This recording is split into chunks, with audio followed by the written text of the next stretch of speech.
frères et sœurs, chers amis, visiteurs. Nous ne sommes pas des visiteurs parce que nous sommes tous enfants de Dieu. Bienvenue à vous tous.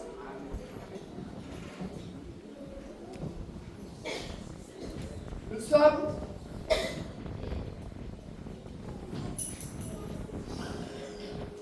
ce matin, frères et sœurs, nous sommes heureux de nous retrouver dans la maison du Seigneur.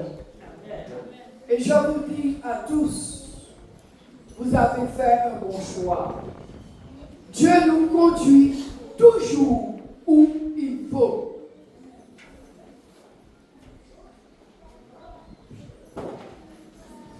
Il y a dans la vie des moments et des événements qui nous marquent. Et il n'est pas facile de les oublier à cause de l'impact qu'ils ont sur nous. En fin du siècle dernier, au cours des dernières années, en 1990 et suivant, je fus très étonné que j'ai été pour la première fois convoqué en tant que juré à prendre part aux activités du tribunal de Cayenne. L'année d'après, j'ai encore été retenu pour exercer ce même rôle. 2 années plus tard, rebelote, le sort est encore tombé sur moi. Il faut comprendre, frères et sœurs et amis, que pendant cette longue période, j'ai vu bien des gens qui étaient accusés défiler à la barre du tribunal. Et j'ai aussi entendu tout ce qu'on leur reprochait. Pour certains, des meurtres, des crimes odieux, pour d'autres, des braquages qui avaient mal tourné, pour d'autres, des vols à main armée, pour d'autres, des viols, etc., etc. Comme vous le constatez, c'était des témoignages accablants que je lis, frères et sœurs, des témoignages accablants. Que n'ai-je pas vu? Que n'ai-je pas vu et entendu durant ces moments d'interrogatoire? Oh, des récits à vous fendre le cœur et à les écouter, on est touché, ému. Vous êtes presque aux larmes en les écoutant.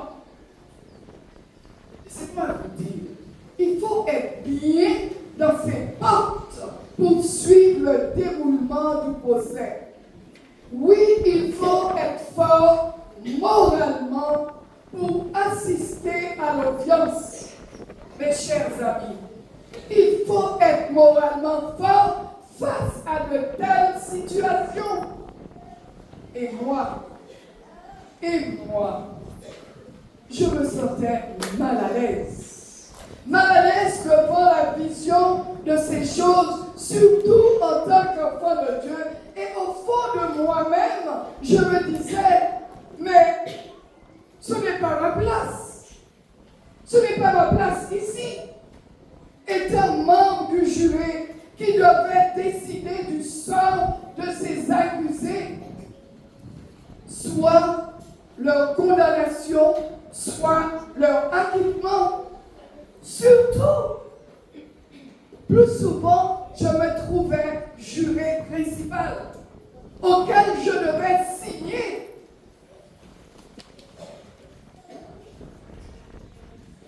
J'avoue que ce n'était pas une tâche facile face au témoignage et au fait qui était très grave. Et ma conscience était engagée à chaque fois lorsqu'il s'agissait de prendre la fatidique décision. Vivre ce qui se déroule à l'audience du tribunal est très impressionnant puisqu'il s'agit d'une œuvre de jugement. Ce n'est c'est une heure de jugement. Alors, l'ambiance est loin d'être confortable. Surtout lorsque l'on voit les magistrats, le juge, le procureur, les avocats, ces hommes et ces femmes, leurs gros dossiers à la main, vêtus de leurs uniformes, font leur entrée solennelle avec une certaine gravité. À ce moment, on dit la cour. Tout le monde se met debout. Il n'y a pas une mouche qui vole. C'est le silence total. Et puis, il y a la foule qui est venue assister au procès. Les parents, les amis d'un côté et de l'autre côté, les accusés, les accusateurs. Donc, une grande tension règne dans la salle d'audience. Et l'atmosphère est chargée d'anxiété, de tristesse, de douleur et même de colère. Oui, les accusés et leurs adversaires regardent avec dédain, avec mépris. Les esprits sont agités. Vraiment, il n'y a pas de sérénité. Et l'on se demande ce qui va sortir de ces débats où l'innocence et la culpabilité se côtoient et les contradictions sont légion. Encore, chers amis, un fait à signaler, les jugements terrestres et humains sont parfois truffés d'éléments étrangers. Et ce qui entre en jeu, comme dans toutes les affaires terrestres, c'est l'argent, la magouille, la corruption, le mensonge, la tromperie. On n'hésite pas à pointer du doigt, à mettre en exergue la célébrité, la race, l'engagement politique, syndicaliste ou même religieux. Vous êtes un personnage renommé. Vous avez un Rostovine de la classe dans la société. Si vous avez un avocat hors pair, très compétent, ses gestes expressifs ajoutent du poids et de la force à ses paroles. Et il parvient à galvaniser l'auditoire. Il s'arrange, il met tout en jeu pour que vous soyez acquittés ou amoindrir votre condamnation. Ainsi, tous les moyens sont mis en œuvre pour favoriser le coupable. Mais, au contraire, vous appartenez à la plèbe, la pauvreté. Si vous n'êtes rien dans la société, vous occupez le bas de l'échelle sociale. Et si vous avez en outre un pied avocat, on vous assène une condamnation exemplaire et on vous écrase, on vous enfonce. Car vous ne faites pas le poids. Vous êtes considérés comme sans valeur. Vous ne criez, moi pas de l'argent, moi pas remplacer, moi pas personne. On peut m'écraser. Hélas. Oui, ce sont des choses qui s'accomplissent dans de nombreux tribunaux dans le monde. Et l'on comprend les accusés dont certains clament leur innocence et ne sont pas écoutés. Et de plus, une grande partie reste cachée, car ils ne sont pas tous exposés au grand jour. Raison pour laquelle beaucoup de justiciables protestent, font appel, crient au scandale et disent haut et fort qu'il n'y a pas de justice. La justice n'existe pas. Combien d'innocents qui sont déclarés coupables et on les enfonce. Frères et sœurs, chers amis, avant d'ouvrir la parole sacrée, inclinons-nous pour invoquer la présence de Dieu. Notre Dieu, notre Père, merci pour ce moment, pour ton amour que tu as manifesté envers nous par Jésus. Accorde-nous la sagesse et l'intelligence, que ton Saint-Esprit nous guide.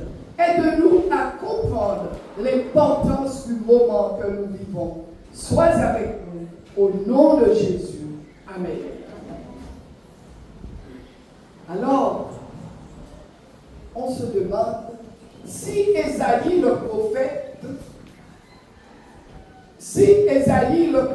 d'autrefois n'avait pas eu la vision prophétique des tribunaux d'aujourd'hui quand il déclare dans son livre au chapitre 59, au verset 4, 8, 14 et 15.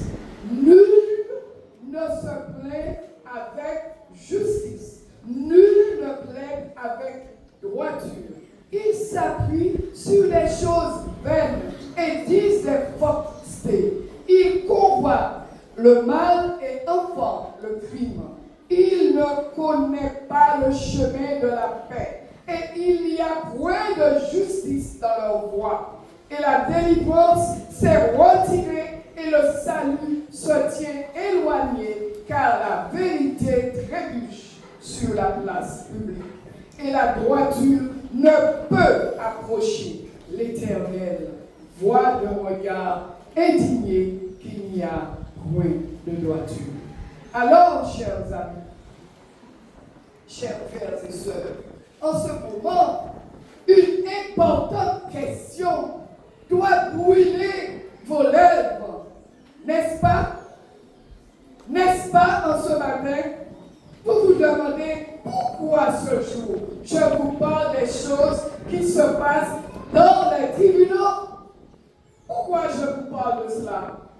Quel est l'intérêt de vous parler des tribunaux, de vous parler du tribunal de Cayenne? Quel intérêt j'ai de vous dire que j'étais juré?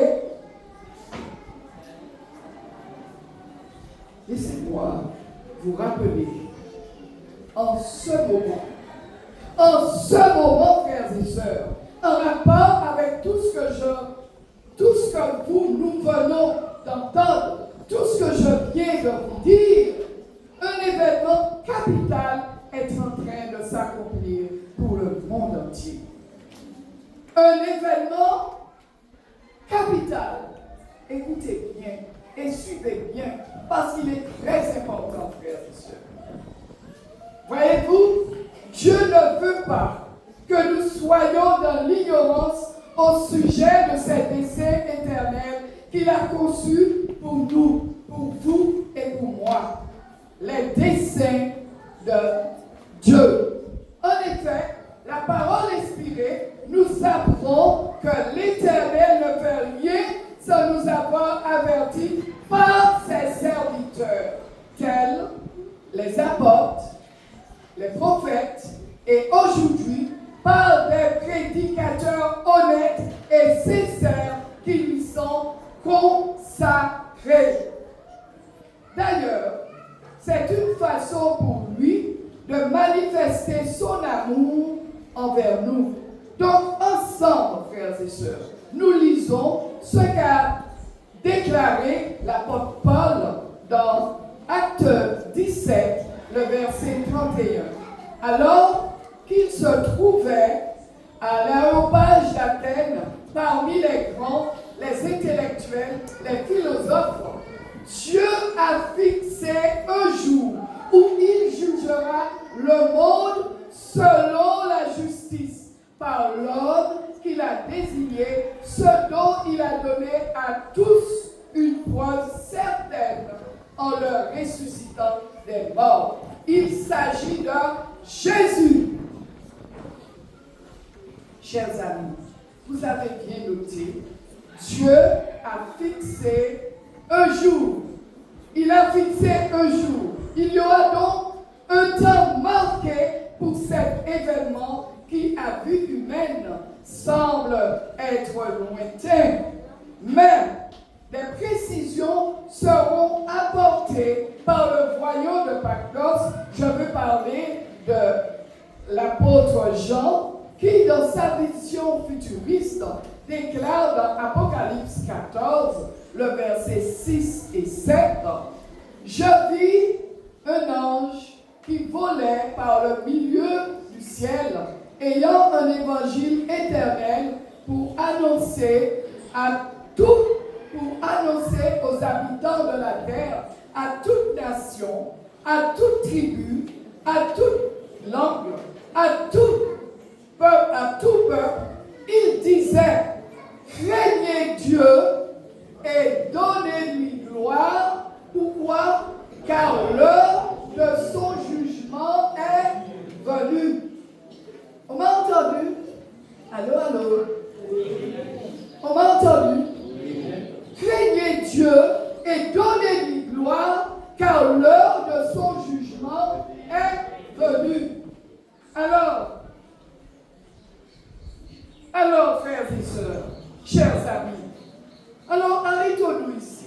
Nous découvrons, premièrement, qu'il est question de jugement. Deuxièmement, le monde entier est concerné. Troisièmement, que le temps de cet événement est venu. C'est pas demain, est venu. Le temps est là. Ce n'est pas après. Le temps est venu. Cela ne peut être plus clair, n'est-ce pas? Cela ne peut être plus clair.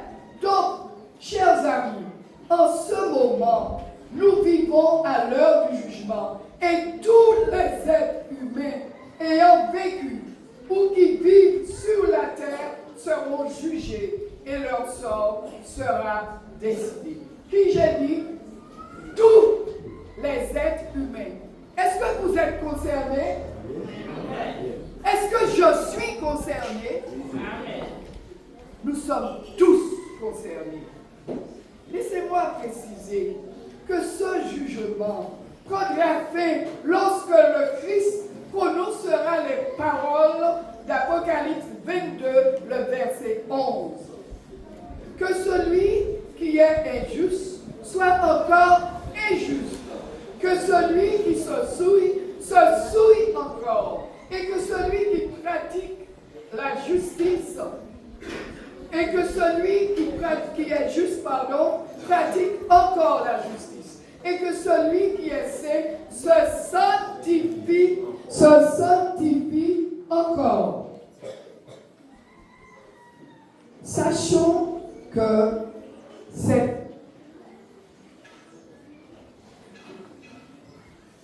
frères et sœurs, chers amis, je me sens tellement, je ne peux pas vous dire, en délivrant ce message, je parle à moi-même, sachant que cette sentence divine sera prononcée avant le retour en gloire de notre Seigneur Jésus-Christ. Chers amis, je le répète, et je le répète encore, peut-être c'est la dernière fois, j'aurais eu cette occasion de vous le dire ou de le répéter, nous vivons à l'heure du jugement, un jugement aux conséquences graves. Un jugement aux conséquences graves, car il conduira les hommes soit à la vie éternelle, soit à la ruine éternelle. Il n'y aura pas de demi-mesure, il n'y a pas au milieu. C'est soit la vie éternelle ou soit la mort éternelle. Alors, en quoi consiste ce jugement solennel où ma vie, où votre vie seront affectées? Comprenons, frères et sœurs et amis, que Dieu qui nous a donné la vie qui prend soin de nous et qui ne cesse de nous combler de ses bienfaits et de ses bénédictions, nous demandera de lui rendre compte de la façon dont nous aurons géré et administré tout ce qu'il nous a confié. Et cela, que nous le voulons ou pas. Il ne nous demandera pas notre avis. Simplement, devant le tribunal de Dieu, nous aurons à répondre de nos faits, que nous le voulons ou pas. S'agissant du temps qu'il nous a imparti, de notre corps, qui est le temple du Saint-Esprit, de notre conduite, de notre caractère, mais encore de notre vie matérielle, morale, sanitaire et spirituelle. Dieu nous demandera des comptes. Tout, je dis bien tout, passera en revue. Et l'apôtre Paul s'adresse à nous, à vous et à moi, comme il le fit aux Corinthiens dans 2 Corinthiens 5, le verset 10. Il est écrit, car il nous faut tous comparaître devant le tribunal de Christ, afin que chacun reçoive selon le bien ou le mal qu'il aura fait étant dans son corps, donc étant vivant. Que ce soit bien ou que ce soit mal, nous allons recevoir notre part équitablement. Et par ailleurs, dans le livre de Daniel, il nous est donné un aperçu de ce qui se déroule dans le ciel au niveau du tribunal divin, sous les yeux des milliers d'anges qui ont suivi les humains dans leur cheminement. Ils ont été les témoins de chaque individu. Nous savons tous que chacun, nous avons un ange enregistreur. Tout ce que nous faisons, mal ou bien, c'est enregistré dans les livres du ciel. Et ils ont noté tous les événements propres à notre vécu dans le livre. Dans Daniel 7, le verset 10, il est écrit, les juges s'assirent et les livres furent ouverts. Les juges s'assirent et les livres furent ouverts. Oui, chers amis, tout ce qui nous concerne est fidèlement consigné dans ces livres. Tout est écrit, rien n'est raté. Tout. Je veux parler de nos pensées, de nos motivations, de nos mobiles, de nos paroles, de nos actes, dans les moindres détails, tout ce que nous avons regardé, admiré, contemplé, tous auxquels nous avons participé, mais aussi tout ce qui nous a souillés intérieurement. Tout est noté. Rien n'est resté au hasard. Avec Dieu, il n'y a pas de hasard. Tout est noté. Jésus en a parlé dans Marc 7, le verset 21. Il déclare que ceux qui souillent l'homme, ce sont les mauvaises pensées, les adultères, les impudicités, les meurtres, les vols, les cupidités, les méchancetés, la fraude, les dérèglements, l'orgueil, le regard envieux, la calomnie, la folie. Et par ailleurs, dans Éphésiens 4:3, l'apôtre Paul dresse aussi un complément à cette liste. Il parle d'animosité, d'amertume, de colère, de clameur, de calomnie, de toute espèce de méchanceté. Frères et sœurs, nous ne pouvons pas faire des choses à demi. Devant Dieu, il n'y a pas de demi.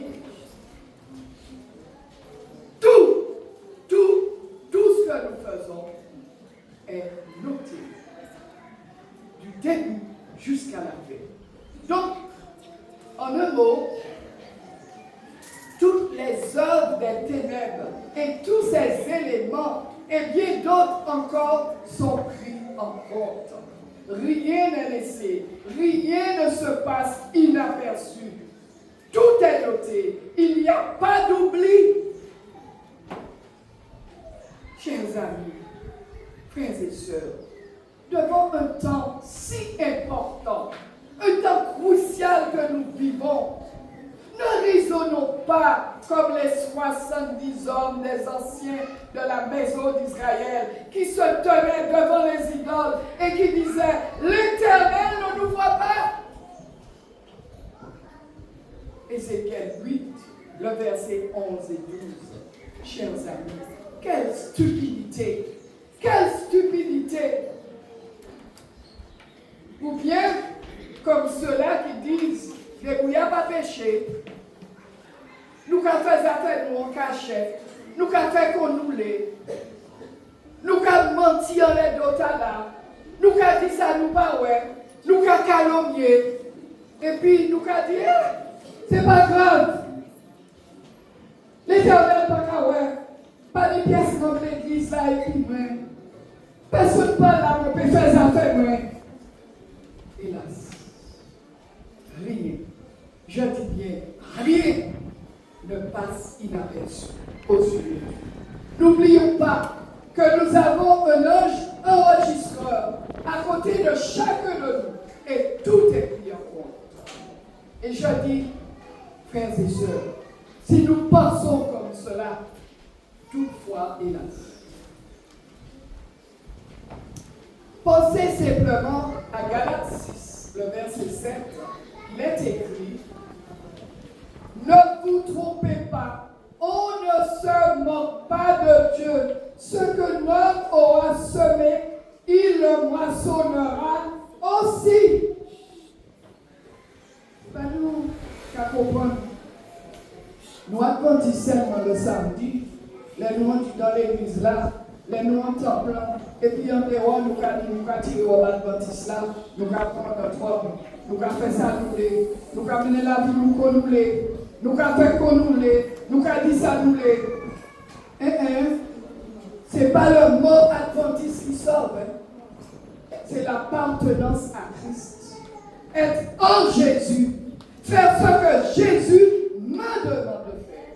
Vivre selon la vie que Dieu me demande de vivre. C'est ça.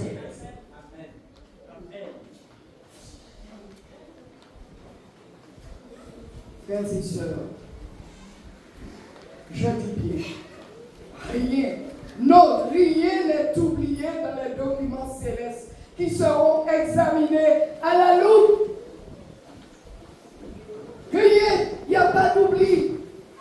À ce sujet, il est écrit dans le livre d'Ecclésiaste 12, le verset 7, Dieu amènera toute œuvre en jugement au sujet de tout ce qui est caché, que ce soit bien ou mal.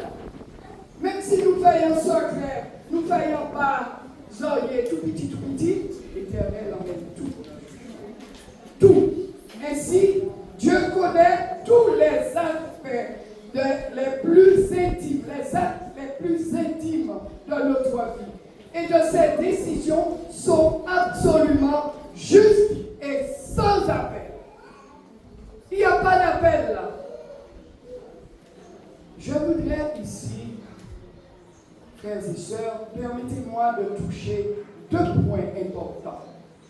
Le premier point sur lequel je voudrais attirer votre attention est le suivant. Le jugement de Dieu, aussi détaillé dans ses enquêtes, est aussi important dans ses conséquences, nous laisse quelque peu perplexes face à cela. Nous sommes tous des pécheurs, car qui n'est pas coupable aux yeux du Seigneur? Qui n'est pas coupable aux yeux de l'Éternel? Mais qui? Et au fond de nous-mêmes, nous nous demandons, qu'adviendra-t-il de nous? Qu'adviendra-t-il de moi? en sachant que nous ne pouvons rien faire pour nous-mêmes et par nous-mêmes. Est-ce que nous pouvons nous sauver, nous? Nous ne pouvons rien faire pour nous-mêmes. Mais l'apôtre Paul, gloire soit rendue à Dieu, l'apôtre Paul vient à notre rescousse pour nous rassurer, nous qui sommes des croyants. Dans Romains 8, le verset 1, nous lisons « Il n'y a aucune condamnation pour ceux qui sont en Jésus-Christ. » Il n'y a aucune condamnation pour ceux qui sont en Jésus-Christ. Je le répète. Oui, il nous faut être en. Nous dormons. Je ne me fais pas entendre. Il nous faut être en Jésus. Oui, il nous faut être en Jésus. C'est-à-dire, né de nouveau, être en Jésus. Si quelqu'un est en Christ, il est une nouvelle créature. Car ça, c'est une bonne nouvelle. Et nous disons tous Amen. Il y a une autre condamnation pour ceux, il n'y a aucune, vraiment aucune condamnation pour ceux qui sont en Jésus-Christ. N'est-ce pas une bonne nouvelle? Le deuxième point, qui est tout aussi crucial que le premier, car il centre notre attention sur la grande différence qui existe entre ce qui se passe au niveau de tribunal terrestre, où bien souvent il y a du laisser-aller, il y a du laxisme, et ce qui se déroule au niveau du tribunal céleste. Et si ici, je précise ce qui est réconfortant. Le tribunal divin n'a aucun mensonge, aucun récit trompeur, aucune preuve trafiquée. Et la justice est rendue équitablement dans un esprit de miséricorde. Et ça, chers amis, frères et sœurs, c'est aussi une bonne nouvelle. C'est ici que le Seigneur nous parle et nous appelle tous à nous débarrasser, comme par une confession sincère, de tout ce qui est encore caché sous le fatras, qui veut dire sous les branches, sous les feuillages, que nous avons fossilant, nous avons là nous finissons, nous avons mis toutes branches, toutes feuilles pour protéger, ou un four à charbon. Qu'est-ce qu'on fait? On met des branches pour l'étouffer. Non, frères et sœurs, l'Éternel nous invite à nous débarrasser de tout ce que nous avons en nous, qui n'est pas de nous. Vivons donc l'expérience d'une vraie repentance. Dépouillons-nous donc de ces poids lourds qui entravent, qui freinent notre cheminement, en faisant un profond examen de conscience. Et il est écrit dans 2 Corinthiens 13, le verset 5, « Examinez-vous vous-même pour savoir si vous êtes dans la foi. » Et je dis Amen à cela. Amen. Chers amis, quelle est votre situation devant Dieu? Je n'ai pas besoin de réponse. C'est à vous et votre Dieu. Quelle est notre situation devant Dieu? Frères et sœurs, chers amis, vu la sonalité des temps actuels, combien devions-nous ressentir notre grand besoin de Jésus? Il a dit, sans moi, vous ne pouvez rien faire. Nous avons besoin de Jésus. Mais si vous le voulez bien, voyons ce qu'il fait pour nous actuellement.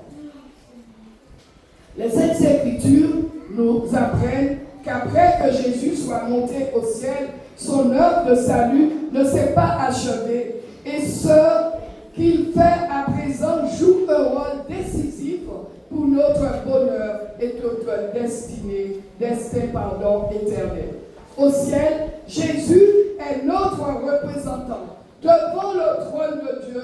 Selon Hébreux 9, 24, il comparaît pour nous devant la face de Dieu. Nous notons que plusieurs rôles lui sont attribués. Celui de souverain sacrificateur, Hébreux 9, 11. Celui de médiateur, 1 Timothée 2, 5. Et celui d'avocat.